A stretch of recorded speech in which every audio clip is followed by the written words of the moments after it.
La Constitución aprobada en diciembre de 1999 consagra la intención del Estado en apoyar las nuevas tendencias organizativas en el ámbito de la denominada economía social.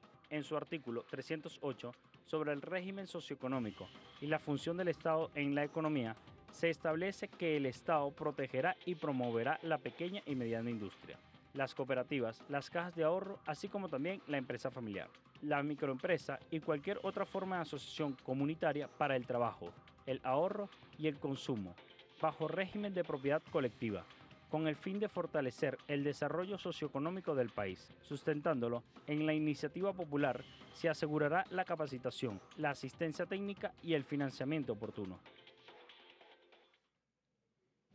Estamos hablando en Soluciones el día de hoy sobre lo que es el comercio informal. Nos encontramos en compañía del señor Alfredo Padilla. Él es director general de la Asociación de Trabajadores, Emprendedores y Microempresarios. Señor Alfredo, dejábamos una interrogante en el aire. ¿Cómo afecta el ejercicio de la economía informal al comercio formal en el país? Bueno, mire, la economía es un ecosistema. La economía popular privada pues está, digamos, en los escalones inferiores de ese ecosistema, pero sin lugar a dudas, si el 60% de los trabajadores de la construcción trabajan por su cuenta, de acuerdo con las estadísticas, ese 60% adquiere sus insumos de construcción en las grandes industrias que producen ferreteros, y producen lo que ellos necesitan, ¿no? Okay. Si abundan los productos y si están a bajo costo, pues ellos compran más, seguramente pueden desempeñarse más. De manera que hay una relación aguas arriba, aguas abajo, inevitable.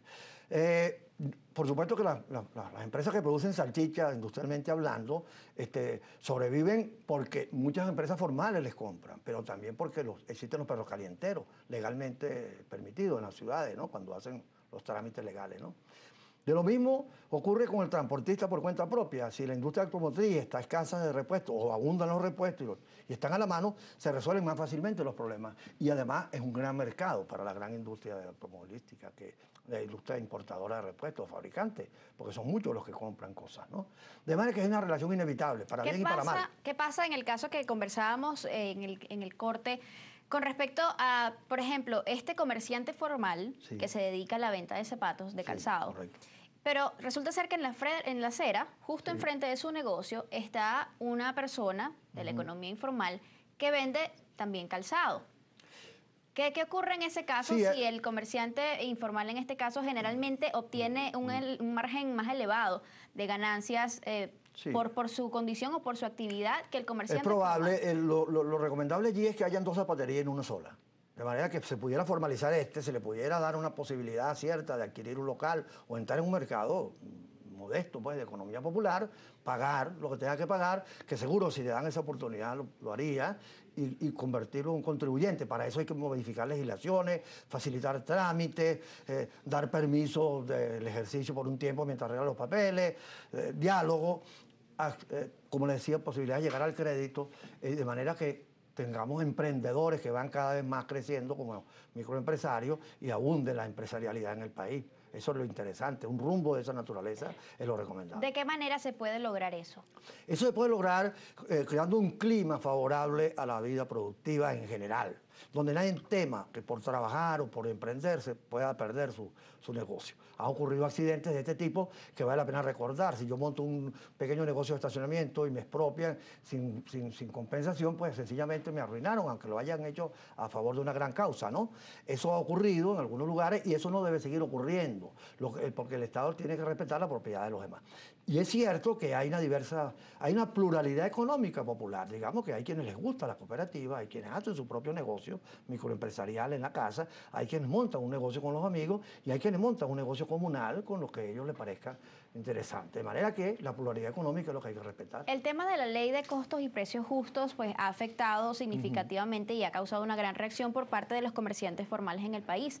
Sí.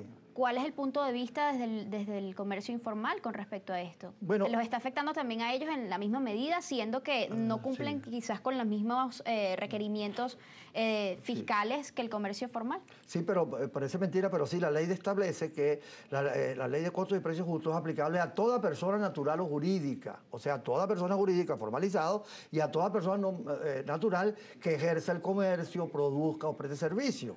De manera que en términos conceptuales la ley es aplicable hasta el mototaxista.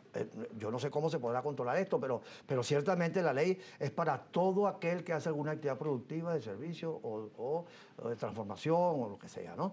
Entonces, bueno, la ley está allí, todo el mundo tiene que inscribirse en un registro, persona natural o jurídica, de manera que es un trámite para poder ejercer la actividad informal, porque la informal permisada no quiere decir que es ilegal, es que no se ha creado la formalización, pero está permitida, de acuerdo con las ordenanzas municipales. Es competencia de las alcaldías y de las ordenanzas municipales organizar el tema de los mercados municipales y también del comercio informal de la calle. El comercio informal requiere de permisos municipales, permisos de la comunidad y en el caso de quienes expenden alimentos, pues también un permiso sanitario para poder ejercer, ¿no? su actividad. Sí. ¿De qué manera se pudiera contribuir o cómo se ve el hecho del impacto que ellos están teniendo en el ámbito urbano, siendo que cumplen con estas regulaciones, pero seguimos viendo cómo muchos infringen lo que es el libre tránsito, incluso peatonal? Sí. Pero imaginémonos que los vendedores de charcutería y de cosas de ese tipo en la calle se parezcan a las calles del hambre que conocemos en la Trinidad.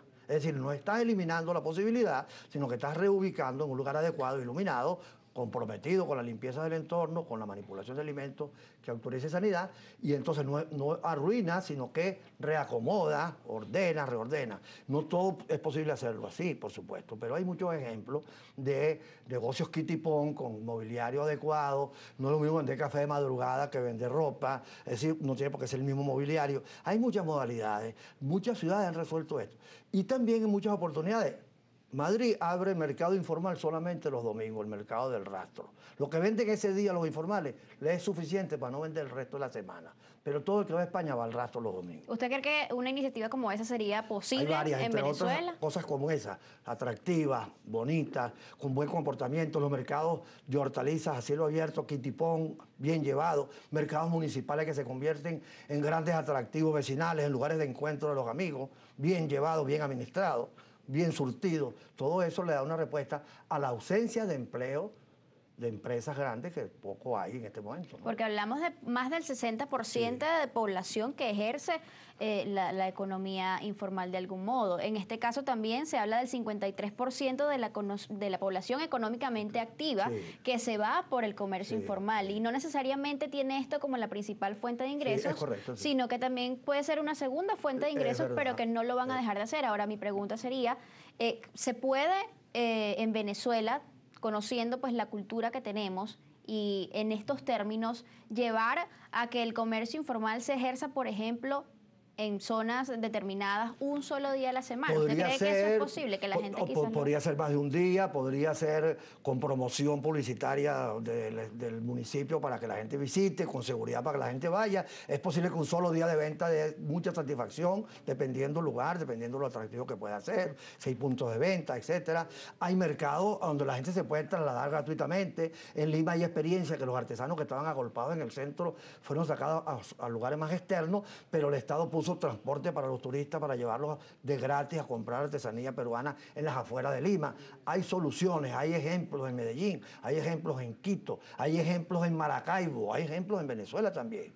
Hay posibilidades. El asunto es que imitemos los mejores ejemplos y no los peores, ¿no? Ya para ir concluyendo un poco con su intervención, ¿cuál considera usted que sería el principal aspecto a abordar en torno a esta problemática que gira en torno al tema de la economía informal en Venezuela y de qué manera se pudiera solucionar esto? Bueno, muy importante es la agremiación para discutir con gente que representa y no con cada una de las personas y comprometerse a cumplir los acuerdos. Agremiarse no significa depender de la alcaldía, sino que ellos organicen sus gremios adecuadamente y escojan gente representativa y con ética para que discutan y resuelvan. Y luego cumplan lo que se comprometieron a cumplir, horarios, mobiliarios, días, etcétera, y que la comunidad del entorno esté pendiente y esté participando también de esos acuerdos. O sea, inevitablemente diálogo y concertación y cumplimiento de lo que se dialogó y se concertó.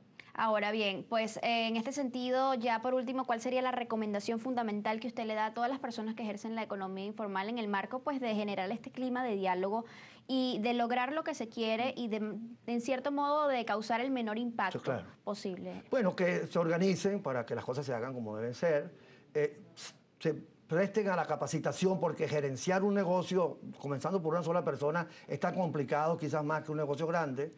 Formación, agremiación, vínculos con la comunidad, diálogo con las autoridades, esas son las recomendaciones principales. Bien, muchísimas gracias. Entonces agradecemos al señor Alberto Padilla, Alfredo Padilla, director general de la Asociación de Trabajadores Emprendedores y Microempresarios, por habernos acompañado durante la mañana de hoy en este valioso aporte al